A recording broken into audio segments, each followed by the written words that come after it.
সে নিজেকে দাবি করে সে একটা মহান পুরুষ। আরে না, পুরুষ ওই না, ওকে সারা বাংলাদেশের মানুষ চিনে। তাকে টুনটুনি কানা জুনিয়র সাকিব।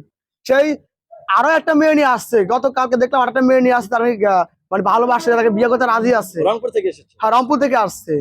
ওই মেয়েরা দেখেন ভাই, যেটুক আছে একটু কারণ আর ওই পরিকল্পনা করে আসছে, শিক্ষার্থী একটু নিচে, আর বাকি অর্ধেক ওই মেয়ে নেওয়ার চেষ্টা করতে আসছে। সে মিডিয়াতে নিজেকে এমন এমন বলে তৈরি করতে আছে, আর কিছু মিডিয়ারা ওর পিছনে লেগে থাকে। ভাই আসলে আপনারা মিডিয়া কাজ করে আমাদের জন্য কাজ করে, কিন্তু কাজ করার মধ্যে কিছু লিমিট ভিডিও থাকে। আপনারা সারা দিন রাত অনেক বাসা পড়ে থাকে কিছু ভিডিওর জন্য, কিছু ভিউ পাওয়ার জন্য। ওটা ঠিক না।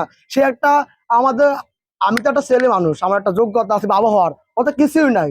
আরে বাবা হওয়া কি এত সহজ না? কে বাবা হতে যোগ্যতা লাগে, ভালোবাসা লাগে।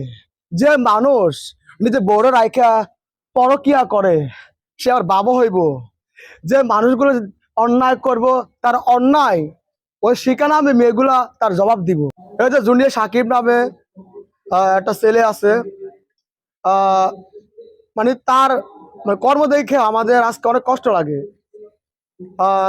তার আমি অনেক কিছু দেখছি, ওকে খুব ভালো মনে করছিলাম। সে পরকিয়া করার পর দেখলাম শিখা নামে একটা মেয়ে ছিল, তার টুনটুনি কাটা দিচ্ছে।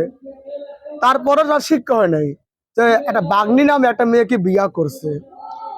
বিয়া করার পরে শুনলাম সেটাকে আপন বাগনি হিসেবে তাকে মামা ডাকা হয়। তারপরে বিয়া করলেন, সে মেয়ে মিডিয়াতে এসে বললো যে বাবা হতে পারবো। তো আমি খুব খুশি হলাম যে জুনিয়র সাকিব নামে বাবা হতে পারবো। কয়েকদিন পর আবার শুনি সে নাকি বাবা হওয়ার যোগ্যতাই নাই।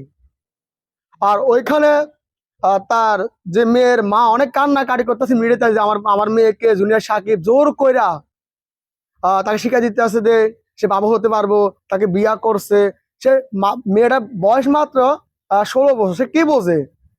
মানুষকে মিথ্যা আশা দিয়া মিডিয়াতে আয়না এগুলা বলার থেকে না বলাই ভালো। আজকে আমাদের সমাজে মানুষ কি শিখে ওদের থেকে? শিখতে শিখতে আজকে মানে এত খারাপ পর্যায়ে গেছে যেগুলো না বলতে আসলে আমার অনেক কান্না আসে এগুলো দেখলে। আবার সে এমন একটা কাজ করলে, তার টুনটুনি কানার ভিডিও নিয়ে সে আবার নিজে ভিডিও করে আবার মিডিয়াতে ছাড়ে। মানুষ বলা মানুষকে বলেন আসলে জুনিয়র মান্না তো মান্না ভাইয়ের মতনে, জুনিয়র মান্না আমি। সাকিব বলো আমাদের বাংলাদেশ, সারা বাংলাদেশ সুপারস্টার উনি। ওনার নাম ব্যবহার করে ও যে কাজ করে মিডিয়াতে, এগুলো আমাদের অনেক বদনাম হচ্ছে। কেন? সাকিব ভাই আমাদের দেশে অনেক ভালো একটা মানে অভিনেতা, তার মধ্যে সে নাম ছিল জুনিয়র সাকিব। তো আমাদের অনেক ভালো লাগছে, কিন্তু ভালো লাগার কারণে সে আজকে আমাদের দেশে বা মানুষকে যে কাজগুলো করে দেখাইতে আসছে, এগুলো লজ্জার বিষয়।